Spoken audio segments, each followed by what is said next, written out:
The great hall of the Galactic Council sparkled with lights and colors. Aliens from hundreds of worlds filled the seats. Wearing rich robes and metal suits, in the center, a tall creature called Vorax stood with pride, speaking in a loud voice. "The humans have refused again," he said. "They will not share their rare minerals." Murmurs filled the room. Many nodded. Some smiled coldly. Earth's ambassador, an older man named Alan Drake, stood alone on the central platform. He wore a plain suit, without gold or power badges, but his eyes were sharp and calm. "We do not refuse to trade," Alan said. "We only ask for fair exchange." Another alien, a blue-skinned diplomat from the Arxan race, laughed loudly. "Fair?" She mocked. "You came late to the stars, Earth, and now you dare to demand fairness." Others laughed too, and a few threw digital documents into the air in anger. Alan stood tall. "Earth will not give its bloodstone for free anymore." Bloodstone was a rare mineral found only on Earth. Used for fast space travel for years. Earth gave it away under pressure just to be accepted. But now, after years of insult and silence, Earth had said no. The Council called a vote. It was quick. It was cold. One by one. The members raised their hands or clicked their digital votes. Earth is hereby exiled. Vorax announced, "No trade, no travel." No voice in this chamber. Guards stepped forward to remove Alan. He didn't fight. He didn't beg. As he walked away, he turned once and said clearly, "You may think you've silenced Earth," he said, "but this is not the end." Earth's ships were ordered back. Embassies closed, communications cut. The planet was marked as part of the Dark Zone. Other races were warned contact with Earth was forbidden. It was a message to the galaxy. This is what happens when you defy the Council back on Earth. The news spread like fire. People were angry, shocked, afraid. Some blamed the Council. Others blamed Earth's leaders. But the president, a woman named Maria Trent, spoke to the world that night. "They call us selfish," she said, "but all we wanted was respect." She stood before the cameras, her hands strong, her voice calm. "They pushed us away, hoping we'd break," she said, "but we will." Not her last words burned deep into every mind. "Let the stars turn their backs, we'll find our own path." That night, the stars above Earth looked quiet, cold, and far away, but beneath the surface, deep in secret bunkers, engineers and scientists began working harder. Old space stations were rebuilt, forgotten technologies reactivated. Young soldiers trained harder, sharper, faster. Earth's exile became its fire, its fuel. In the darkness of space, near the moon, a secret project began. It was not called Hope, not called Peace. It was called Aegis, a ship without limits, without mercy, a symbol of what Earth could do when no one watched. A whisper moved through the halls of Earth's deep government. "They banished us." Someone said, "Now, let them see what we become." For years, Earth had begged for a seat at the table. Now, it would build its own table, with stronger legs and sharper edges. And while the galaxy laughed, Earth sharpened its teeth. Because exile is not the end. Sometimes, exile is just the beginning. After Earth's exile, the galaxy moved on quickly. Council members deleted Earth's records from the central database. Maps were updated. Earth now sat in a black zone, marked with a red ring. No ships were allowed to enter or leave. No messages, no visitors, no trade. To the galaxy, Earth had vanished. To Earth, it was the start of something new. The people were hurt, angry, and ashamed, but not broken. President Maria Trent gave one final speech to the people. "No more begging," she said. "No more asking for seats at their tables. We will build our own world in silence, in shadows, and in strength." And that's what they did. Every city turned inward. Factories ran non-stop, not for trade, But for survival, schools no longer taught alien diplomacy. Now they taught advanced physics, combat tactics, and engineering. Children grew up hearing stories not of heroes, but of betrayal. And the idea of a united Earth was no longer a dream. It became law. Old nations gave up flags. The Earth's Federation was born. One planet, one voice, one purpose, from Alaska to Africa, from the oceans to orbit. Everyone worked for the same future. A future where no one could laugh at Earth again in Antarctica. Scientists built Project Aegis, Earth's first quantum warship. It could vanish from sensors, move between stars without gates, in space, near Jupiter. They built Arco Station, a hidden fortress wrapped in metal storms. Every piece of tech Earth had ever bought or copied was broken down and rebuilt, better, faster, and stronger. Some inventions were so advanced, even Earth's own scientists feared them, but they kept going because they had no choice. Eli Grant, a young engineer, stood outside one of the labs at midnight. He watched as a tiny drone vanished into nothing, literally invisible. His friend Mira smiled. "That's Ghost Tech Mark 7, she said. "Imagine putting that on a whole ship." Eli nodded. "No one will ever see us coming on Mars." Soldiers trained in zero-gravity combat. They moved like shadows. Their suits connected directly to their minds. Every mission was a simulation of invasion, not defense. They were not training to protect Earth. They were preparing to enter enemy skies one day. The Federation created the Black Shielded elite force of spies and assassins.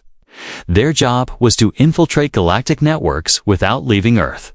They hacked Council servers, stole plans, and planted false signals. By the time the Council noticed, it was too late. They believed Earth was dead and silent, but Earth had eyes everywhere. In the deep ocean trenches, submarines mined rare minerals. In silence, in the dark side of the moon, energy farms collected power from cosmic rays. Every hidden lab, every dark base, every signal tower, they all had one purpose: prepare, wait, strike. One day a small probe was launched. It looked like space, dust-tiny, harmless, forgettable. But it carried with it a message, sent in a coded pulse. We are not broken. We are watching and we are building. No one noticed the message. But Earth wasn't trying to be heard. They just wanted to remind themselves of their path. Eli's mother, a school teacher, taught her students not just history, but pride. They kicked us out, she said, because they feared our minds. Good, she added. Let them fear. Let them sleep peacefully while we prepare. And so, Earth became quiet to quiet. Alien races joked, Earth must have gone back to the Stone Age. Some said, maybe they finally destroyed themselves. Others just shrugged and moved on. But among traders and smugglers, a new rumor grew. Some claimed to have seen strange lights near the dark zone, fast-moving objects, silent as death. No one could confirm, no one dared check. In the Council's chambers, Vorik sat comfortable in his throne. He had forgotten Earth's name, but far away, in the silence of the black sky, a ship without a name drifted near a trade route. It was testing speed, stealth, and aim. It marked. Its data sent results back to Arco Station, then vanished again, inside the ship. A young pilot named Jordan smiled. Soon, he whispered, they'll remember us. His screen flashed green. A single word, approved. Earth had not fallen. It had transformed, and in its years of silence, it had become something else, something new, something unstoppable. Captain Drex of the Zarnok patrol fleet leaned back in his chair. Bored and half asleep, his small ship, the Kylora, floated near the edge of the dark Sona place no one visited. Nothing ever happens here, he grumbled, tossing a data pad aside. His second-in-command, a green-skinned alien named Yelith, shrugged. That's Earth space, remember? She said. Dead zone, banned zone. Ghost zone. Drex laughed. Humans were always soft. They begged too much, Yeleth added, and cried when they got kicked out. But then the console blinked. A signal faint, strange, pulsing with an old Earth code. Drex sat up quickly. Is that? Yeleth frowned. Could be debris? Old junk floating back. Track it, Drex ordered. Voice sharper now. Moments later, a shape appeared. Small at first, then growing fast. A black ship, marked, silent. Not responding to hails. Its design was unlike anything in the Council's database. No wings, no heat signature, no lights, just a black shape cutting through the stars like a shadow. Should we warn Central? Yeleth asked. No need. Drex said, grinning, we'll blast it first. Ask questions later. He pressed the fire command, launching 2 plasma bolts, but the strange ship didn't dodge. It shimmered for a second and the bolts passed right through it. What? Drex shouted, slamming buttons. The Kylora sensors went blind. Screens flickered. Alarms screamed. In that moment of confusion, the black ship moved. 1 second, it was miles away. The next, it hovered directly above them. Too close, too fast. Too perfect. Then it fired once. A beam of silent white light, not loud. Not bright. The Kylora disappeared. Not exploded, not broken, just gone. A lone probe watched from a distance. It recorded everything. The signal, the ship, the silence, the death. Then it folded back into space and returned to Earth. Across the galaxy, Council stations picked up static. Some dismissed it, others marked it as interference. But deep inside the Council archive, an old analyst saw the pulse pattern and froze. Earth, he whispered, heart racing. That's Earth tech. Word spread fast, first in whispers among smugglers, then in trade hubs and pirate channels. They're back, some said. A ghost ship flying Earth's flag. They took out a whole patrol ship, said another, without leaving a trace. Most didn't believe it. The Council called it a lie, propaganda from rebel factions, but some listened closely. Those who remembered Earth's exile. Admiral Tarek of the Scovary Fleet called an emergency meeting. If this is true, he said, we need to prepare. Others laughed at him until a second incident occurred. A convoy carrying Council tech vanished near the border. No signs of attack. No wreckage, only a mark burned into space dust. Exiled, but not erased. That phrase sent panic through Council halls. It wasn't just an attack, it was a message. One made with care, with purpose, with intelligence. Meanwhile, deep under Mars' surface, Earth's leaders watched the chaos. President Maria Trent, now older, but sharper, smiled at the reports. Our presence is felt, she said calmly. Behind her stood Admiral Riven, commander of Earth's Shadow Fleet. It's time, he said, for Phase 2.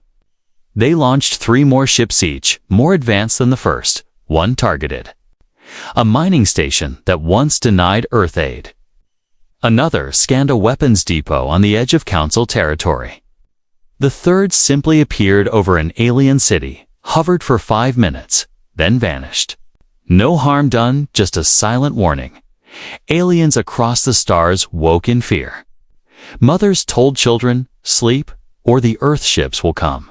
Some even worshipped the humans now, calling them the returned. Others began to question the Council's decision to exile them. Maybe Earth was never weak, one leader said. Maybe we were blind, and still, Earth said nothing. No broadcasts, no open threats, only actions, only shadows. In a forgotten corner of a trade station, an old veteran sipped his drink. He looked up at the screen showing the Council's panic and shook his head. I remember them, he muttered. They warned us, long ago. A young alien beside him asked, who are they? The old man smiled. The galaxy was no longer calm since the ghost ships appeared. The Council met every week. They argued, blamed each other, and searched for answers. but none of them dared speak the full truth. Earth had returned, and they didn't know how to stop it. Earth didn't call for peace. They didn't ask for re-entry into the Council. They didn't even explain. Instead, they began striking with precision, power, and silence at a remote Council fuel depot. 3 black ships appeared. The guards barely had time to blink before every defense turret shut down. The control tower received a single message: payment for years of silence. Then the entire supply vanished, taken without a single shot fired. On the edge of the Zorak cluster, a weapons station went offline. Surveillance showed nothing, only a shadow moving fast. By the time reinforcements arrived, all the weapons were gone and painted on the floor in glowing red letters. Exile was our teacher. The attacks were not random. They were targeted specific stations, ships, and leaders. Every strike was clean, fast, and left a message. No hostages, no chaos, just quiet revenge. Back on Earth, Admiral Riven stood in front of a large screen. Dots blinked all across the galactic map, red for Council bases, blue for human movements. Our reach is expanding, he said. President Trent nodded.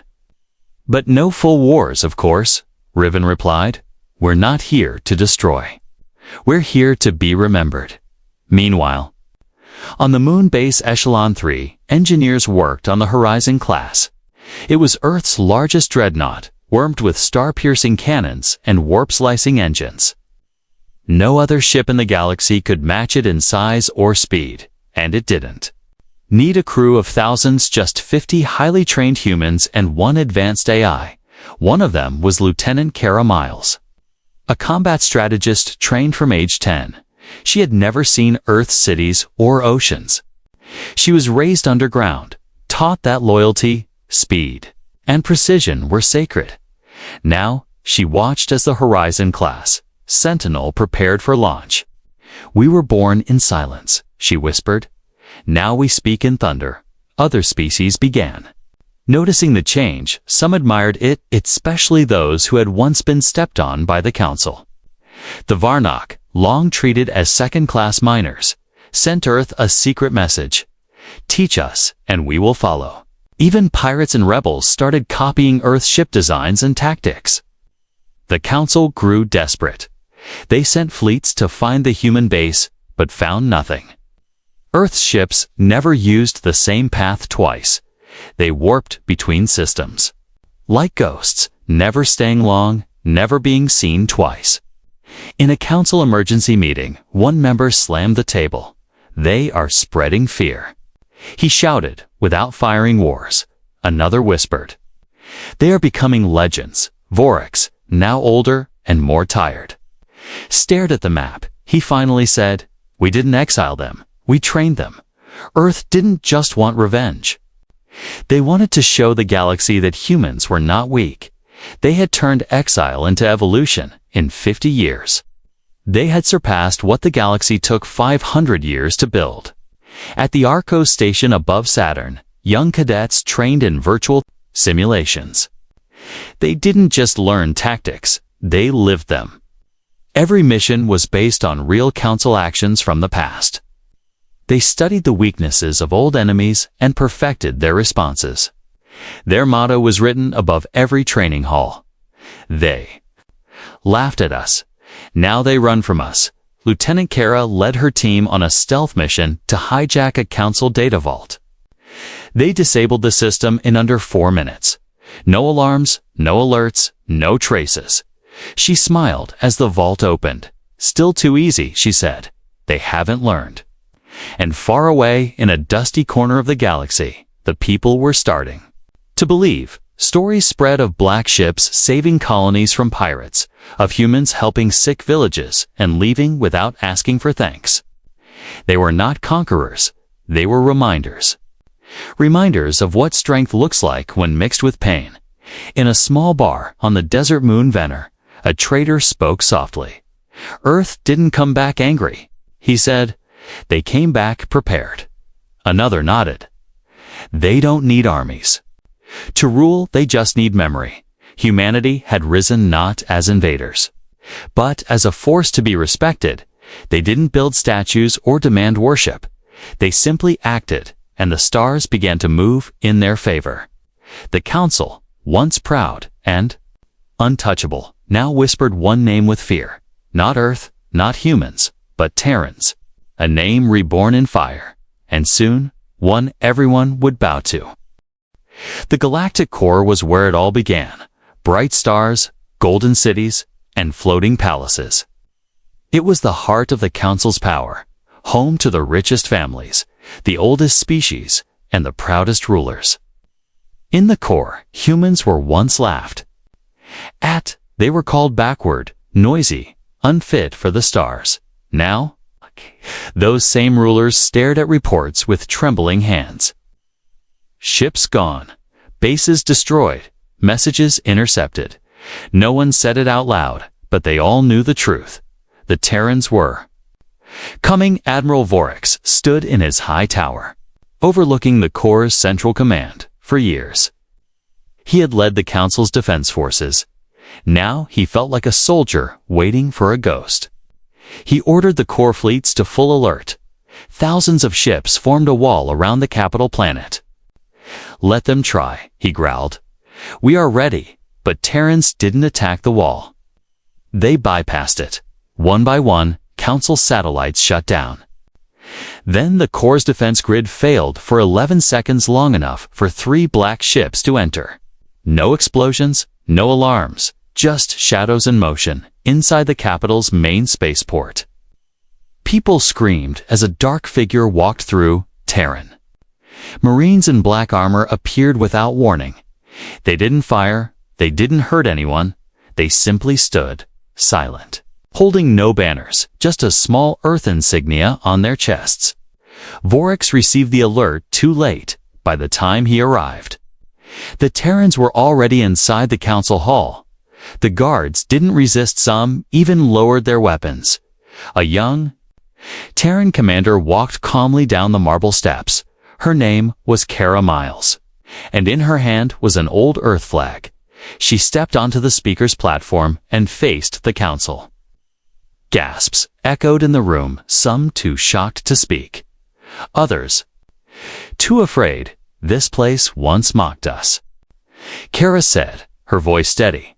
But now, we return not in hate, but in strength.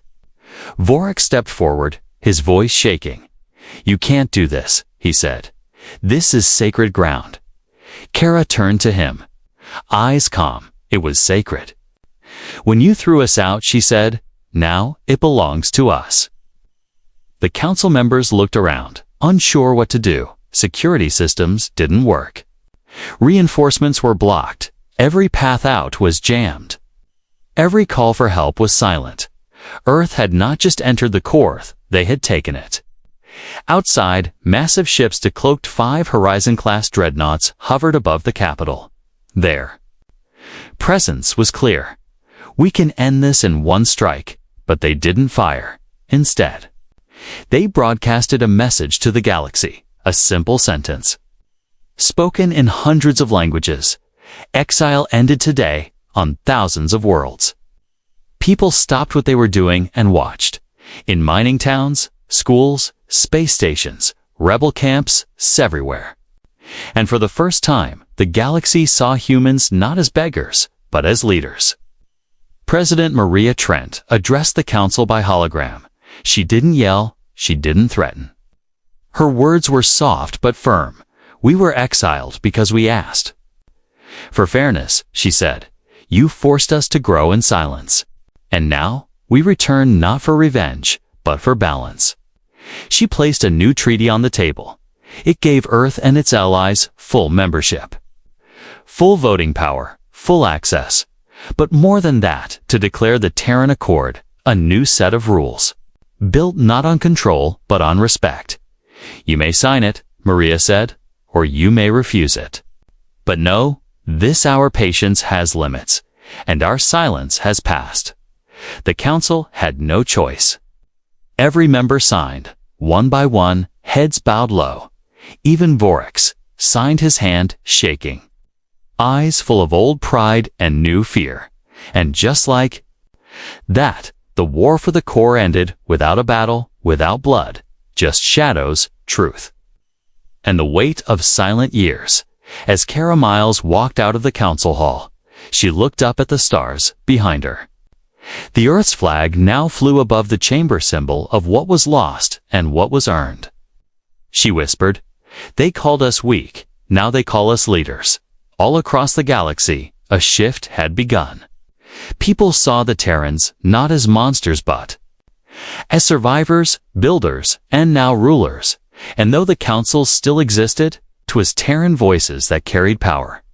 A silent war had been won, and the stars would never be the same again. The council hall had changed. Its walls still shimmered gold, but now a blue and white flag flew beside the old council seal. The symbol of Earth, a rising sun behind a planet, shone above every doorway. Once a place where humans were mocked, it now echoed with their footsteps, not from pride, but from purpose. Kara Miles walked through the halls with quiet confidence. She was no longer just a soldier. Now she was Earth's High Commander of Galactic Affairs. The aliens around her bowed slightly as she passed, not out of fear, but out of respect earned in silence. The core no longer ruled Earth. Now, Earth guided the core. President Maria Trent gave a speech that was broadcast across the galaxy. She stood before a united assembly of hundreds of species. Her voice was clear, calm, and steady. Terrans do not seek to control. She said, "We seek balance, peace, and fairness. But let no one mistake our kindness for weakness." The new leadership did not tear down the old laws. They rewrote them fairer, smarter, simpler. Taxes on poor systems were lifted. Smaller colonies received defense support. Trade lanes once locked by the rich were open to all. Earth used its power not to crush, but to heal. Still, not everyone was happy. Some feared Earth's fast rise. Whispers spreads this peace real, or just a trick. But Earth did not respond with anger. They responded with action. They sent Terran medships to sick planets. They fixed broken satellites of old enemy races, and in the dead silence of space, they rebuilt what the Council had ignored. In the cold fields of Gran 3, a farming colony forgotten by the Council, a Terran supply ship arrived. It brought seeds, clean water, and engineers. The Gran elders watched with tears in their eyes. "No one came for us in 20 years. One said. A young human officer replied, "We're not here because of politics. We're here because you're alive at the edge of the galaxy." Pirates tried to raid a peaceful system before they reached the planet. 3 Terran cruisers arrived. The pirate fleet surrendered without a shot fired. They knew what happened to those who tested the Terrans. Not because of their firepower, but because of their precision, their speed, and their reputation. Earth formed the United Systems Alliance. It welcomed all species, big or small, who believed in fairness. The first species to join were the Varnak and the Mayari. Others followed, once slaves, now leaders under Earth's guidance. Their voice mattered now, and Earth listened. Inside Earth's capital on Mars, the new Grand Assembly gathered. Not on a floating palace, but inside a dome. Built from Terran steel and alien crystal, it was beautiful, but not flashy, practical, strong, and filled with translators and techs, so no one was ever ignored again. Young Terran ambassadors were trained to speak a dozen alien languages. They didn't carry weapons, they carried knowledge, and wherever they went, they brought a message. We remember what it feels like to be voiceless. Back on Earth, cities had changed. Skies filled with peaceful trade ships. Alien students studied side by side with humans. Earth didn't just grow stronger, it grew wiser. Old enemies were welcomed. If they chose peace, even Vorax, once Earth's greatest enemy, now sat quietly in the assembly. He had aged, grown slower. And when asked why he chose to stay, he only said, I wanted to see how the story ends. Not everyone forgot the exile. But humans didn't carry the pain like a weapon. They used it as a compass to guide them towards something better. The Terran military still trained every day. Their fleet still grew. Their A still learned. But no attack was made unless needed. No threat was given unless earned. The galaxy began to learn a new saying. To be Terran is not to conquer it. Is to endure, to grow, and to lead in a classroom on a small moon. A young alien girl raised her hand. "Teacher," she asked, "were the humans always strong?" The teacher smiled and replied, "They were always strong, but the galaxy didn't see it until it was too late, and so, Earth ruled not with fear, but with faith, not by burning stars, but by lighting the way, from exile to leadership. From silence to unity, the Terrans had proven something no one could deny. They had been thrown out, but they returned not as beggars. They returned as builders, and now, the stars moved with them. The sky above Mars was a deep red, not from war, but from the evening sun sinking behind the old mountains. At the center of the Terran capital stood a tall structure made of silver stone and black steel. The Hall of Memory. It was quiet, peaceful, and filled with names not of generals or leaders, but of those who lived, struggled, and died during Earth's exile. Inside, a young girl walked slowly beside her mother. Her name was Nia, just 11 years old. She had been born in peace, raised in unity, but she had always heard stories from her grandparents about the time before. The years of silence, of fear, of determination. She paused before a wall. Thousands of names glowed softly in golden light. Names of farmers who grew food in dust, engineers who built ships in secret, soldiers who trained knowing they might never be known, mothers who worked 2 jobs while raising children underground shelters, fathers who gave everything just so Earth could rise again. "Who are they, Mama?" Nia asked in a small voice. Her mother knelt beside her and smiled. "They were the ones who never gave up," she said. "They are the reason we are here." At the center of the hall stood a large circular platform. In it, a hologram played. A loop of old videos, black and white images of Earth's darkest years. Collapsed cities, starving families, children being trained in secret labs. Then came the Reese rockets launching, dreadnoughts forming, fleets in formation. And then, the core, the silence broken, the exile ended. A quiet voice spoke over the hologram. "We do not lead to be proud," it said. "We lead because we remember." Across the galaxy, Terran ships now moved freely, not as invaders, but as helpers. They delivered food, medicine, and hope to colonies still struggling. And every time a ship landed, someone would ask, "Why do you help us?" And the answer was always the same. Because once, no one helped us. At a small school on a floating city above the gas giant Relira, children from 5 different species studied together. Their history lesson was about the Terran exile. The teacher, a gentle Mayari female, showed them a chart. "This is when Earth was removed from the Council," she said. "And here," she pointed, "is when they returned not with anger, but with power." One student, a quiet boy with golden skin, raised his hand. "But why didn't they just destroy the Council?" he asked. The teacher smiled. "Because they were stronger than revenge," she said. "They chose leadership instead of war." On Earth, the day of return was now a galactic holiday. People gathered not with weapons, but with candles, with songs. They shared stories of those who never got to see peace. And across all human colonies, bells rang at the same time. One for each year Earth was exiled. 50 bells, each one a reminder. At the top of the Hall of Memory stood Kara Miles, now older. Now retired, she no longer wore her black uniform, only a simple gray coat. She looked out at the stars from the wide viewing window. Beside her stood a young pilot in training. "Did you ever think we would come this far?" The pilot asked. Kara didn't answer right away. Then she said, "No, but I always believed we had to try. In the Council, now part of the United Systems Alliance, human voices were not loud. They were calm, focused, and listened to. Other species often turned to Terrans in times of crisis, not because they were perfect, but because they had known pain and had learned how to rise.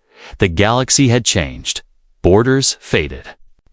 Old enemies became allies, and in the center of it all was Earth, once forgotten, now remembered by every world, every race, and so it was that humanity, once cast out, built something stronger than empires. They built a legacy, not with ships or weapons alone, but with memory, because when you remember who you were, you don't just shape the future, you protect it as the stars turned slowly above Mars. And the last bell rang through the quiet night. Neo whispered one question to her. "Mother, Mama, do you think they're proud of us?" Her mother smiled with tears in her eyes. "I know they are," she said softly.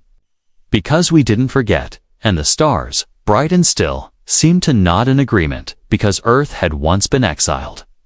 But now, Earth ruled the stars, not as kings, but as keepers of memory.